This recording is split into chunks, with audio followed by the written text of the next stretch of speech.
Hi, I'm Justin Younts. Welcome to the DMF, and this is part two.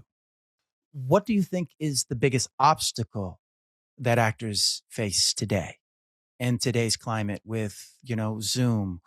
We now have Mhm. YouTube. It's, we've just come through a pandemic and another strike. Right. I know. The biggest obstacle, are you talking more social media? Are you talking more audition? just basically from your standpoint, from coaching actors, what do you think is the biggest obstacle in acting today that you would put in there from working with people? I feel the pandemic created this. There's a Mhm. lot of misinformation out of there from people that shouldn't be teaching actors. For example, I know this actor came to me and said, well, I've been in class with so and so, who I know, Mm. who's an Yeah. actor Yeah. himself. And he said that I'm just too old to be in the business. And I thought, this It's actor has been horrible. carrying that around with him for Yeah. over a year. And it's made him afraid to take big swings. It's made him afraid to have a conversation that was very necessary to have with his representation. It tanked his booking rate because the Wow. mental side of that one comment really triggered something in him. And I'll have actors come to me and say, oh, well, I was told to never use that background color. I'm like, honestly, we just want it to be simple. We don't need a marble background. We don't definitely don't want a green background. You're not coming live into the audition room like, okay, Justin, let me change out your background color. Yeah. Okay, Dave, let me change out your background color. Just one simple color is what we need. And so actors get so caught up and are afraid of doing it wrong because somebody told them one thing, they saw something else on YouTube that said another thing, they saw something else on Instagram that said another thing. So the Yeah. big thing that I find the obstacle is really doing the homework and the research around who you're choosing to study with and also knowing, what do you want? Yeah. Biggest obstacle I find when I ask actors, oh, I just want to get an agent in the next 6 months. Oh, I just want to, the goals are so small Yeah. as opposed to, I want to book a series regular lead role on a sitcom. So Yeah. that's the goal. What are all the things that I need to do to get there? Because when you know that goal, you're doing the things that everybody Yeah. does, right? But you have your mindset here. Wow, suddenly you're at dinner and a director comes up to you and starts to have a conversation. Wow, this is right in line with what my goal is. Yeah. And Yeah. No, no, I you was can just take going it. to say, when you don't have clarity around that, or when you make yourself small Yeah. because you so many people tell you that it's this one way only, it really hinders not only your mental state, the healthy state that you need to be in, but also your creativity. Yeah.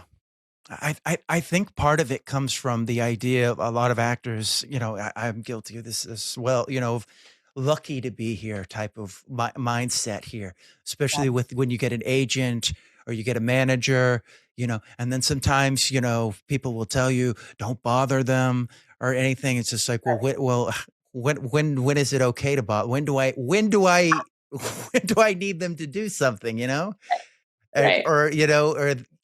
afraid that if you tell them your goal, they'll laugh at you in the face because you go to these workshops and stuff. The analysis by paralysis thing is just like, oh, you'll never do. It's just like that, and then you'll hear them tell a story, and they'll be like, yeah, I hated that guy, and he was awful, but I needed that guy that next week, so I brought him in, and it's just like it's like we it's kind of like we created like these gods of acting. Like the manager is just like, if I don't do everything right, I will not be allowed in. It's like it's almost becomes religious like. For sure. And I think we do that with many industries, Yeah, not just the entertainment industry. absolutely. Absolutely. I would say it's definitely this whole society. We do that. What would you say is something we can do to get away from that? Is it just knowing what you want and just being bold? Like how do you get that? So basic, right? It Yeah. sounds so basic. Yeah. So let's go back to your workshop example. Yeah. you were there and you're learning the rules of how that casting director works, yada, yada. There's a big difference. Let's take two actors go to the same workshop. One Mm. actor knows their goal. I want to be a series regular lead role in a primetime sitcom. Great. Everybody's told me I'm too old. I'm too this. I don't have enough on my resume. Blah, blah, blah. I don't care. This is my goal. Yeah. So I'm doing the steps that I need to take. I have a system in place to get me there. Yeah. The other actor's like, oh, I'm going there because I want to perform for them and I would love to be on their show. And I really need to know if they like props or don't like props, or they're going to want me to use a blue background or a gray background or a white wall. And they're all caught up in the minutia. Who do you think is going to get where they're going faster? Yeah. I'm the person that has the goal, that's there to be like, I'm there to network. I'm there to learn the information. I'm there to show them what I can do. And when they have something for me, they're going to be able to remember what I do because the work is speaking for itself. I'm getting out of my Exactly. way. I'm hanging out there to learn what I need to when they give me an audition. So I can really knock it out of the park. It's not up to me if I book the job or not, but I can book that audition room. Yeah. That's what you want to do. You want to build fans in the industry. And I think a lot of the reason on the industry side, people will, casting directors or agents, managers will suggest, or even teachers, this comes Yeah. back to misinformation sometimes. Don't bother them. Don't bug them. It's the way that actors reach out Mm. to industry people. Number one, if you don't know the goal, why are you reaching out? What is it that you're giving us that's actionable? So I Yeah. always teach that in my class. Why are you emailing me? That's Yeah. something really important for you to know. What What's are the the call to action? Yeah. what's the call to action? What are the tools that you're giving me so that it's useful for me to help you and you help me? I might Yeah. not have anything. Who Yeah. knows at the end of the day? But I think we're very much an industry of hurry up and wait. Yeah. You Or know, or we're like, I'm desperate. Please pick me. And it's that same thing that going back to Matthew McConaughey. It's just like once you come in with that, people will feel that on you. And it's like it's almost like a repellent. And it feels bad because they don't know that and they're not trying to do that. But it's like sure. it's just that, like there's so many videos now on YouTube about how to get off book in 5 minutes or this and that. And it's like, there's no quick trick that's going to do it. You're not going to find this thing that's just going to make it air. It's going to come from doing the work. That's how you're going to get off book, by knowing what you're saying. That's Right. that's that's what we're looking for. It's not this special thing of like, oh, if I put, my favorite one, and I was doing this for a while, was put the first letter of every line at the bottom here, and it's like a All right. puzzle here, and it's just like, okay, that's great, but like, is that going to work when you've only got 5 minutes, or you've only got 10 minutes? It's like it's going to come down to what are you saying, how are you saying it, why are you saying it? That's really what we care about. It's not that you can memorize well. We can find somebody that can memorize well, probably in any conservatory, but can Right. they deliver that? Because you're going to memorize it and then you're going to come in and now we have another person and the whole situation changes and they may say it differently than the way you do it. And you need to be able to just react off of that and go with that instead of going, excuse me, he said it wrong. Can we just go Right. back or can I start over? That's the thing that a lot of casting directors, like that was the thing that was taught to me from the very beginning. You keep going till they say cut. It does not matter what is going on. Just keep going. The house could be falling apart, and it's like I didn't hear cut. You know, there's fire everywhere. It's like still in it, still in it. Yeah, we forgot to say cut because we were going to die, but we're all gone now. But I'll give you an example. I was in a conservatory, and the girls just kept laughing. And I just kept staying with it. The scene is falling apart behind my eyes. She's not listening to anything I'm saying. And, nobody's cutting. And I'm just coming and I'm trying to hold. We were doing a scene from like Liberty Stand Still. And she's supposed to have like her leg like hurt. And she's just laughing as I'm trying to carry her. And I'm just trying to carry her. But it's like, to me, that's though what's going to make you, the fact that you stayed in it, even though it was awful, it's like, stay with it. It's not, and see, Right. you know? Right. True. Because a lot of really beautiful, real moments come out of those mistakes. Yeah. And that's one thing that the self-tape world, I'm a fan of the self-tape world for a Mhm. myriad of reasons. The one sticking point about self tapes for me is the perfectionism around it, because now you have the time to be able to do it over and over. I always teach in my nail your self tape class, 3 takes, everybody, 3 takes. Smart. That's more than you would get in the audition room, because what's Yeah. happening is you're now training yourself that you get multiple takes. Suddenly the callback is live. So Yeah. now you did a self tape that got you to the live callback room. And now you're just getting one chance. And so you're warming up into everything and we're ready to go. Yeah. So Yeah. Somebody told me a story about a casting director. Told me they cast somebody off the self tape and they brought him in to the, and it was a big role and he froze, yeah. completely froze and they had to fire. And I'm like, I feel so bad for that actor. And just like, that was your chance to show them. Now they're always going to see you, at least in that, that casting office is the guy that, recast and didn't show up, Ah, it's like, it's so tough all the way around. And you hear stories it like that. I is. remember being in class with people who got fired on set because they got to the table read and they all of a sudden everybody realized, oh, they're shorter than the so and so person that we Uh-huh. know, saw that in the room. But now that we're here, or oh, they're reading older than we realized. And a lot of times it's not due It's to not your talent. it's not personal, but it feels personal because you worked so Sure hard to does. do it. But I love that you said that it's like, yeah, just 3 takes, because you could just get into the idea of like, "Oh, I'll just keep going again and again and again." It's like 4 hours of just doing one line, and it's like, Yeah. "Which one do I I, send?" I see it in like I'll see it in classes where I can tell that somebody's really hanging on to it. Mm, And my job is to help them let go of it yeah, yeah. and trust, really trust. Here's something I always have found when I would talk to actors is there's always been a reluctance to do the work or work on the craft. Like there's some people that I've talked to that would come from conservatives like, well, I know everything. And I'm Yeah. just like, that's a horrible idea to have is I'm always in some kind of class because it's like you want to be because you can get stale. You need to always be in there. This idea of like, oh, I know everything. Because I did 4 years of class. It's like that doesn't work. Even in any profession, I don't think that works. Where do you think that comes from? Is that an American thing or is that just Great society question. thing?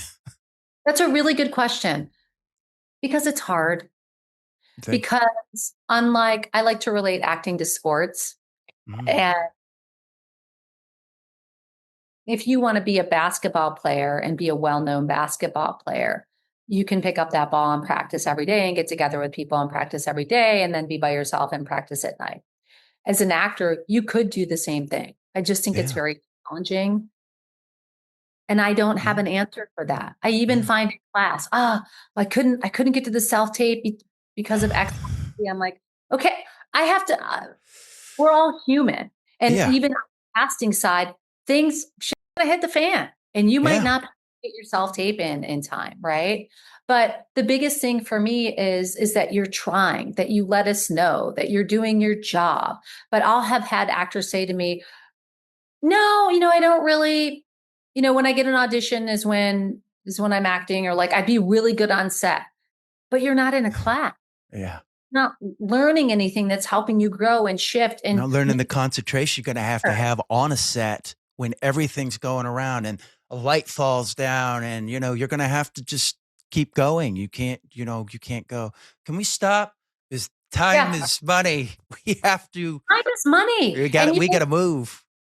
I had an actress text me last week, and she was in my class when I first started my studio a while ago, and she's since moved from New York to LA. And she said, I just booked a role with Sir so and so, very famous actor. We all know who Yeah. it is.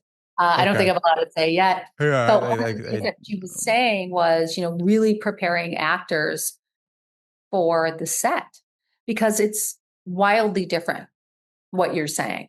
No, you don't get to set and we're like, okay, hope you know your lines. Like, great, we need you to walk there, take a seat. When he turns around, then we're going to need you to jog over there.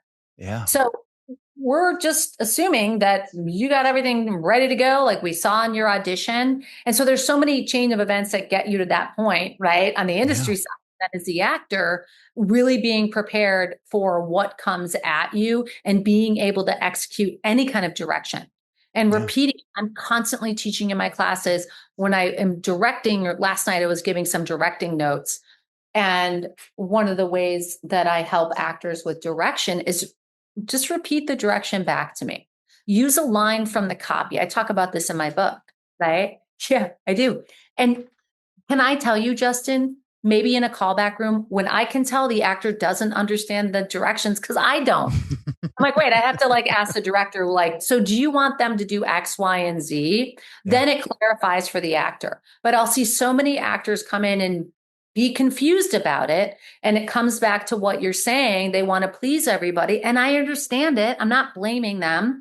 Yeah. But yeah, I got it. I got it. And I'm like, you so don't have it.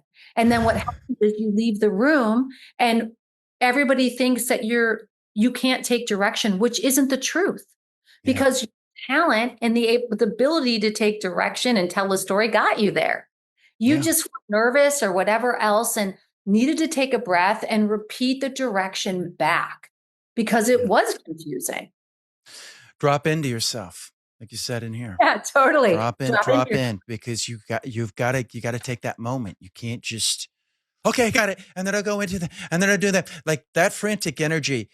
If your character is that, that's good, but you don't want to bring that in from the outside where it's coming from nerves or something, because that is just gonna torpedo, because now you're not listening anymore. Now you're not caring, now you're just like, you'll get into that thing that sometimes we'll get as actors of just like, you're just getting through it instead of right, living through right, it. And it's like, we right. got a million people that are just getting through it. We're looking for the person who's living through it because And that's I what we think want to watch. yeah, and I think there's this big misconception. My studio is now totally virtual, closed up shop during pandemic Cool. in New York, because I knew as a casting director, people need to learn these skills. Yeah. And number one, is a business, it is much more affordable as an industry Yeah. to do self tapes, and we got to see that And the business it's that's in the rare. proscenium of like a camera. Like the funny thing is, like, was I do a class, well, I work with an acting coach, and we bring in somebody and I read with them or whatever. I'm amazed though sometimes because I can tell they're like glancing at the sides. They've got it opened up on a window there. I don't ever Right, do that. I don't, I rarely even hold the sides in the audition. I mean, I bring the sides with me because you always want to have them, but in this sure, day and age, it's like, everybody's expected to be off book. So it's like, why, bring in the sides? And I've got it pretty much to a way, like, even if I drop a line, I know where yeah, I am, and I'll be able to find it there because I've trained. I try to train 2 hours a day on acting, which is well, hard to awesome, do all the Justin. time, but that's what I try to do. I hired somebody who's like, "What's the one thing I'm missing?" He said, "I want you to do this, this, this, and this." I was like, "Okay, that's what I'm gonna do." So it's like read here, then work on vocal, then I work on this, and and I'm doing it by myself because this, Right, it's hard. But I'm amazed though that they'll do that. They'll come in and they're not off book, and they think that I'm not going to notice them glancing at this. I was like, I could just tell. It's like, right, I mean, sometimes they're good and I can still be affected by it, but it just amazes me. It's just like, if you can't get off book on 2 pages or 4 pages, how are right, you going to get off book on this other side? Because I interviewed somebody who worked with Sydney Sweeney very early in her career, and he said, he gave her like rewrites that night, and she came in and had everything nailed, and it was like it was like 4 pages of dialogue and long dialogue. But like right, that's, so this is where you're training to be ready right. so that if this is hard, then that will feel easier. And that's kind of what you kind of do. And it's just like, I don't know. It amazes me that people don't want to be off book, don't want to train. And it, because I've always been like, it's like, why don't we get this? And it's just like, they don't want to do that. Do you find that is it just the society that we're living in where people just want to take these shortcuts? I think that's a lot of it. We've created in our society instant gratification. But anybody who's an overnight success has been doing that for quite a long time. Yeah. And suddenly the one thing pushed them over the edge. Yeah, exactly. And Exactly. how bad do you want it? And Exactly. I'll see things that will shift in class where somebody's getting more auditions than the other person, or people are booked, they're not. And now it becomes, I can see their mental state Yeah. deteriorate a little bit. And it's important whenever anybody chooses a coach, it's really important that you choose somebody who can remind you that you're doing all the right things. You're doing all the things. You Yeah. just need to stay the course. And typically, when people want to give up is when they have a breakthrough. I know. And you hear that so many times. People say, I was ready to give up on day that, and then that's when they nailed it, and Because you don't it's, care. It's the same as being new to the industry. You don't know. yeah. So you're like, I don't care. I'm just going to ask this guy for what I want. Why wouldn't I do that? And I think Right. that's what we have to kind of come back to, that idea of like being amazed by everything, not being naive, but Right. bringing in some ways that just, wow, everything is happening for the first time. Because that's, I read a book, somebody was talking about that. They came in and they just had that wonder, and it showed up on the camera, and they went, there it is. Yeah. It's like that's what we want, because that's where the spark is going to come from. But you need to be able to train to do that every time. The newness is not always, but if you can bring that newness to every scene, Mhm. it'll, enjoy it, live in it. Don't think of it like, you're doing a scene. It's like, oh, okay. And scene, it's like, live in it, let it feel, let it be. Please like, share, and subscribe. Thank you.